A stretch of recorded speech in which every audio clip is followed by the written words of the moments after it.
پھر جب موسیٰ نے مدت پوری کر دی اور اپنے گھر کے لوگوں کو لے کر چلے تو طور کی طرف سے آگ دکھائی دی۔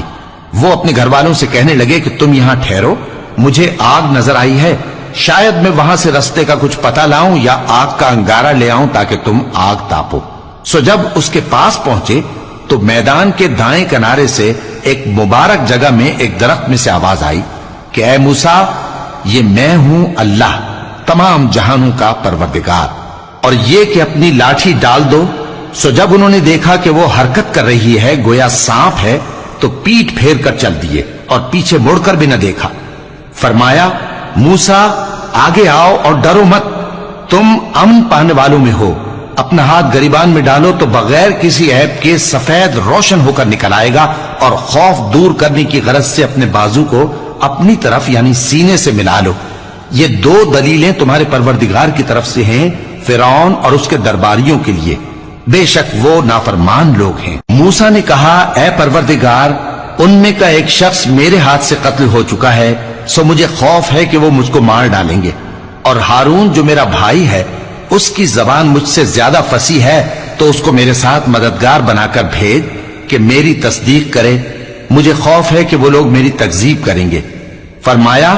ہم تمہارے بھائی کے ذریعے تمہارے بازو کو مضبوط کریں گے اور تم دونوں کو غلبہ دیں گے، تو ہماری نشانیوں کے سبب وہ تم تک پہنچ نہ سکیں گے،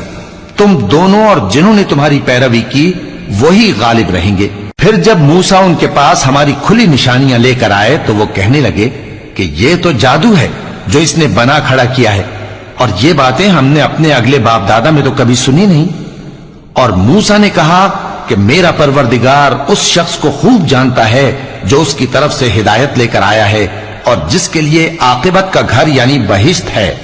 بے شک ظالم کامیاب نہیں ہوں گے۔ اور فرعون نے کہا کہ اے اہل دربار، میں اپنے سوا کسی کو تمہارا خدا نہیں جانتا، سو اے حامان میرے لیے گارے کو آگ لگا کر اینٹیں پکا دو، پھر ایک اونچا محل بنا دو تاکہ میں موسیٰ کے خدا کی طرف چڑھ کر اسے جھانک لوں، اور میں تو اسے جھوٹا سمجھتا ہوں۔ اور وہ اور اس کے لشکر ملک میں ناحق مغرور ہو رہے تھے اور خیال کرتے تھے کہ وہ ہماری طرف لوٹ کر نہیں آئیں گے، تو ہم نے اسے اور اس کے لشکروں کو پکڑ لیا، آخر ہم نے انہیں سمندر میں پھینک دیا، سو دیکھ لو کہ ظالموں کا کیسا انجام ہوا۔ اور ہم نے ان کو پیشوا بنایا تھا، وہ لوگوں کو دوزخ کی طرف بلاتے تھے، اور قیامت کے دن ان کی مدد نہیں کی جائے گی، اور اس دنیا میں ہم نے ان کے پیچھے لعنت لگا دی، اور وہ قیامت کے روز بھی بدحالوں میں ہوں گے۔